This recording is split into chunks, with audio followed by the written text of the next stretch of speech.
নিশ্চয় দেবতার শুরুতে দুর্গাপূজা, বাংলা বছরের শুরুতে, বাংলা বছর আশ্বিন মাস, না বৈশাখ মাস হয়। তাহলে বৈশাখ মাস, তাহলে প্রথম কি পূজা হয়? বৈশাখ মাসে বৈশাখ মাসের প্রথম দিনে গণেশ পুজো হয়। গণেশ পুজো হয় বাংলা প্রথম দিন, গণেশ পূজা হয়। গণেশ পূজা হয়। গণেশ পূজা হয়। এই যে সামনে যে কাকু সে রথ আসতেছে, আপনি সামনে যে রথ আসতেছে, রথ, তো রথে আপনি ছোটবেলায় কিভাবে কাটাতেন? ছোটবেলায় রথের কথা শুই না, আমরা সবাই দৌড়ে আসতে হবে, রথ পুজো হবে, রথ হবে। হ্যাঁ, জগন্নাথ রথে হবে, টানবে, রথ টান হবে। তার জন্য আমরা দৌড়ে সব ছেলে মেয়ে, হ্যাঁ, বউ বাচ্চা সবাই আসতাম, এখানে রথ টান দিতাম। তারপরে ওই এই কীরকম খাইতাম, লটকা, নটকা, হ্যাঁ, এই নটকা খাইতাম, নটকা কিনে খাইতাম। হ্যাঁ, খাইয়ে দিয়া ওই দর্শন করতাম, কলা চিনি, হ্যাঁ, এগুলা ওইখানে জগন্নাথ ওই রথের ওইখানে আমরা দিয়া ভক্তি চিন্তা করতাম। টাকা 5 টাকা যা পারি তাই দিতাম, দিয়ে ভক্তি চিন্তা কইরা তারপরে আমরা যে কিছু ফল টল দিত, আমরা সবাই খেতে খেতে আসতাম। বাজারে এসে বাজারঘাট কইরা, না বাজারঘাট মানে ওই মেলায় এসে তখন বাড়ির জন্য ওই নটকা কিনতাম, জিলাপি কিনতাম, কিনে নিয়ে তারপরে আমরা হাইটা হাইটে গল্প করতে করতে রথে মানে কেমন আনন্দ করতেন? আনন্দ, প্রচুর আনন্দ। হ্যাঁ, কত লোক, হ্যাঁ, মানুষ এই রথ টানা যায় না, এত সমস্যা। হ্যাঁ, বাচ্চা কাচ্চা নিয়ে যায়, ওই একটু করে রথ টানতে হয়, বছরে একবার করে ওই যখন মেলা হয় তখন ওই জগন্নাথ রথটা টানতে লাগে। হ্যাঁ, হিন্দুর এটা হলো না প্রিয় কর্ম। হ্যাঁ, রথটা, তারপরে দুর্গা পূজা, হ্যাঁ, এগুলোর মধ্যে আমাদের সব উৎসব হয়। তো রথটা একটা আমাদের মধ্যে অনেক শুভ ভাবে আর কি সবাই। হ্যাঁ, রথের দিনটা অনেক কিন্তু দোকান উদ্বোধন করে, বাড়ি উদ্বোধন করে, হ্যাঁ, অনেকে, এটা অনেকটা ভালো দিন। হ্যাঁ, ভালো দিন। বিশ্বদ্বার করে, বিশ্বদ্বার করে। সব দেবতার সব দিন তো সমান না। হ্যাঁ, কোনো কোনো দিন দিনটাকে আগা পাশা হয়, এদিকে সেদিকে যায়, যে তারিখ অনুযায়ী তারপরে পূর্ণিমা হিসাবে, পূর্ণিকার হিসাবে যে তারিখটা পরে সেই দিনটাই তারা সুবিধারি করে। কোনো বুধবার পরে, কোনো বৃহস্পতিবার পরে। কাকু, এই যে মনে করেন যে আপনার এই যে এত, আপনি বয়স্ক আমার বাবার সমান, তো এই বয়সে আপনি মানে কি অভিজ্ঞতা অর্জন করছেন যে মানুষ আমাদের মতো, আপনার থেকে কম বয়সী আমি, তো ভালো থাকতে গেলে কিভাবে ভালো থাকা যায়? ভালো থাকতে গেলে সৎ ব্যবহার করতে হবে, সৎ আলোচনা করতে হবে, সৎভাবে চলতে হবে। হ্যাঁ, নীতিটা ঠিক রাখতে হবে। হ্যাঁ, কাকু কোনো ঠগনে ধান্দা করা যাবে না, ওইটা করলে ওই জায়গায় ওইদিকে মান সম্মান হানি হবে, মান থাকবে না। মানুষের সঙ্গে ব্যবহার করবা, কথাবার্তা যেদিকে বলবো এটা সঠিক কথা বলতে হবে। সঠিক কথা না বললে তোমাকে 5 পয়সা দাম দেবে। সবসময় সঠিক খাওয়ার চিন্তাধারা করতে হবে। তা আমাদের যে বয়সে, এই যে এই বয়সে আপনি আমাদের কি উপদেশ দিবেন যে জীবনে কোন ভুলগুলা আমাদের করা উচিত না? এখন এই বয়সে বর্তমান চলার হিসাবে, হ্যাঁ, চলা চলতে লাগবে। কর্ম না করলে তো খাওয়া নেই, কর্ম তো করতেই হবে। সঠিক কর্ম করতে হবে। সঠিক কর্ম করলে সে ভবিষ্যৎ সে উপার্জন করতে পারবে। অনসঠিকে কামাই করলে ওই পয়সা থাকবে না, যাতে আনো না ঘরে, কিন্তু ওই পয়সা কোনোদিন থাকবে না, একদিক দিয়ে বাইরে হয়ে যাবে। হ্যাঁ, আর সঠিক পয়সা, ওই পয়সা থাকলে ওইটা কোনো তোমার পয়সাটা ক্ষতি হবে না। কোনো একটা আর অনসঠিক পয়সা আনলে কোনো একটা বিপদে পইরা হোক, কোনো কেস কামলা হোক, কোনো একটা বিপদে ফলে ওই পয়সাটাকে বাইরে হয়ে ফেলে। আর যে সঠিক কাজ করো, ওই পয়সা সহজে কেউ ক্ষতিও করতে পারবে না, ওই পয়সাগুলো ধ্বংস হবে। আচ্ছা কাকু, বলেন যে এই যে এখনকার দিনের ছেলেমেয়েরা আর আপনি যখন ছোট ছিলেন, আপনার বয়স যখন কম ছিল, সেই সময়কার ছেলেগুলা এখনকার ছেলেগুলা কেমন, মানে পার্থক্যটা কি? দেখো, আগের ছেলেপেলেগুলো বাবা মার কথা মাইনা চলতো, আরও গায়ের দেওয়ানি থাকতো, তারা দেখলে তারা ভয় করতো। আর বর্তমান যুগে হ্যাঁ ওই কথা মানে না, শোনে না, বাবা মার কথাও রাখে না। এবং যারা মুরব্বী মানুষ, হ্যাঁ বড় মানুষ, বয়স্ক মানুষ, তাদের কথা দাম দেয়। তারা করে আমরাই বেশি বুঝি। হ্যাঁ, এই যে আগের দিনে ছিল, এখনকার এই দিন না, এখন এইভাবে চলতে হবে। তখন তারা যদি ওই সমস্যা ধারণা করে, তারা ওইটাই চিন্তা করে, কিন্তু ভালো চিন্তাটা ওই জ্ঞানটা নেয় না। ওই জ্ঞানটা নিলে নিশ্চয় ভালো হবে। জ্ঞানের নকে যদি চলে তাহলে জ্ঞান ভালো হবে, আর অজ্ঞানের না চললে অজ্ঞানই হবে।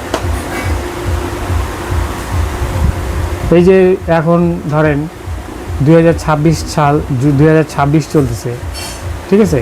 তো আপনি আপনার জীবনে এখনো পর্যন্ত খুব অমায়িক, খুব ভালো একটা লোকের সঙ্গে, মানে ওরকম মানুষ কোনোদিন দেখেন নাই। তো আপনার জীবনে এরকম মানুষ কোনোদিন কি দেখা হয়েছে আপনার? অমায়িক লোক ওরকম আপনি দেখেন নাই?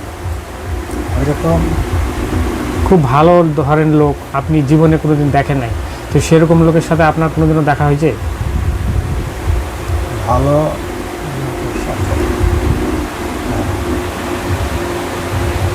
ভালো দেখা, হ্যাঁ মানুষ এক জায়গায় যেয়ে পাইছি সঠিক লোক। সঠিক লোক হাজারকে দুই একজন পাওয়া যায়, তার বেশি পাওয়া যায় না। আর সঠিক লোক পাওয়াটা খুব কঠিন। হ্যাঁ, তাকে তাকে দাম দিবে না। সঠিকভাবে যদি চলবার যায়, সে খালি তাকে পাশে খালি চারিদিকে আবর্জনা এসে তাকে যেন সঠিক কথাটা বলতে দেবে না, তাকে মানে প্রেশার দিচ্ছে। কিন্তু সঠিক বলবার চায়, বলে অবশ্য, কিন্তু সঠিক কথাকে দাম দিচ্ছে না বর্তমান যুগে। এইটাই বর্তমান চলছে। আচ্ছা কাকু, এখনকার যুগে ছেলেমেয়েরা পড়াশোনা করতে চায় না, শুধু মোবাইল দেখে। তারা মোবাইলের থেকে কি করে দূরে থাকবে, পড়াশোনা কি করে মন দিবে? এটা দূর করার রাস্তা এখন এটা হলো বাবা মার কাছেই সব কিছু দেয়। এখন ছেলে কান্দে, আমি একটা আমার টাকা আছে, আমি একটা মোবাইল কিনে দিলাম। হ্যাঁ, এটা তো তার হলো ব্যক্তিগত। আর যার পয়সা নাই, সে চিন্তা করে, যে নাকি জ্ঞানী, সে চিন্তা করে আজকে মোবাইল নিয়ে থাকবে, পড়াশোনা হবে না, কিন্তু ডিস্টার্ব হবে। হ্যাঁ, কিন্তু মোবাইলটা যখন না দেওয়া যায়, অন্য কিছু ভুল ভালো কথা দিয়ে তাকে বুঝাইয়া তাকে পড়াশোনা করাইতে হবে। আর যদি মোবাইলে ধান্দা দিয়ে যায়, বাবা কাঁদতেছে, ঘুরে বেড়তেছে, মাটি ঘোরাঘুরি করতেছে, মায়ের বলবো দেওয়া না, একটা মোবাইল তো কিনে দিবা। হ্যাঁ, যার টাকা দেখে করবে, একটা মোবাইলে তো 10,000 টাকা, কী বলবে? হ্যাঁ, নয় 5,000 টাকা এখন দেওয়া না, কিন্তু এটা দেওয়ার কী হলো, তাকে ক্ষতি হবে, লাভ হবে। আচ্ছা, আরেকটা জিনিস আপনি বলেন, যে এখনকার যুগে যে আপনার মতো বয়স যারা আছে, অন্য সবাইকে দেখেন, দেখবে যে জামা কাপড় পরার ধরন আপনার থেকে সম্পূর্ণ আলাদা। আপনি যেরকম ধুতি পাঞ্জাবি পরেন, এটা খুব ভালো লাগে, এই জিনিসটা ধরে রাখছেন। তো অন্য কেউ কিন্তু পরে না। তা আপনি ধুতি পাঞ্জাবি এখনও পরেন, এই 2026 সালও আইসে, তো কেন এটা আপনি এটা করেন? আমি এইটা করতেছি, হ্যাঁ আমার বাপ ঠাকুর যদি ছিল, বাবা মা ছিল, তারা যখন ঠাকুর ঘরে যাইতো, তখন ওই ধুতি পুরা কাঁচা দিয়া, হ্যাঁ ফুল তুলসী নিয়া পূজার আচরণ করতো, জুতা বাহিরে রাখতো, হ্যাঁ কোনো ঘরে ঢুকাইতো না। ফরম আসলো তখন কিন্তু ফরম ছিল, হ্যাঁ ওই ফরম বাইরে থাকতো, তখন ওই ধুতি করে পূজা করে করতো। ওইটাই পরিবেশটা আমরা শিখছি, সেই পরিবেশটাকে আমি ধরে রাখছি। মানে এখনও আপনি ধরে রাখছেন এই পোশাকটা, আমার খুব ভালো লাগে। হ্যাঁ, কারণ আমাদের বাঙালিদের এই পোশাকটাই কিন্তু মেন। আমরা যে বাঙালি, হ্যাঁ মেন, আমাদের কিন্তু এই পোশাকটা। হিন্দুর, আপনি যেটা পরে আছেন, হিন্দুর একটাই চিহ্ন, ধুতি পাঞ্জাবি, আর গলায় একটা গামছা নিয়ে ঠাকুর ঘরে যাওয়া লাগে। এইটাই হলো হিন্দুর মানে ধর্ম। হ্যাঁ, আসামে যে আমরা ছিলাম, আসামের গল্প করি আবার, আসামে যে ছিলাম, তারা ওই একটা করে গামছা পরতো, ভালো সাদা গামছা পরতো, একটা শার্ট গায়ে দিত, আর একটা গামছা এরকম গলায় নিয়ে, হ্যাঁ, বেশ সুন্দর ঠাকুর দর্শন করতো। বাবা আসো আসো আসো বসো, বহক বহক বহক, কী ফলে বহক, কী ফলে বহক, আচ্ছা বসলো, হ্যাঁ হ্যাঁ, কী খাবো, খাবো ওই দিছে। তো এরকম দিয়া তাকে মানে তারা বসায় রাখতো, তাকে সম্মান করতো। তারা সব যত লোক আছে আসামের সব ছেলে মেয়ে, মেয়ে হইল সোয়ালি আর ছেলে হইল নরা, নরা সোয়ালি করে বলে। ছেলেকে মেয়েকে বলে নরা আর সোয়ালি, আর ছেলেকে বলে নরা, নরা সোয়ালি সব সাথে করে নিয়ে সব তাদের হিসাবে আমার কাছে প্রণাম করি। হ্যাঁ, ওরা করে হিয়া করিব লাগে।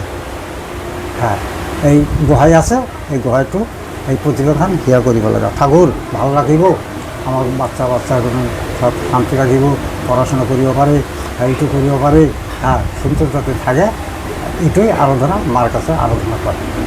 হ্যাঁ, বহাগ বিহু হব, তারা নাচিব, গান গাব, বা ফুর্তি করব। হ্যাঁ, এখনো ভাষা আপনি মনে আছে? হ্যাঁ মনে আছে। কেন এইখানে আপনি তো অনেক বছর ধরে আছেন, আমি তো দেখতেছি অনেক বছর ধরে, ছোটবেলা থেকেই দেখতেছি। তো এখনো আসামের ওই ভাষা আপনি এখনো মনে রাখছেন? মানে এটা ওইখানে গেলে আমার একদম পুরো হয়ে যায়।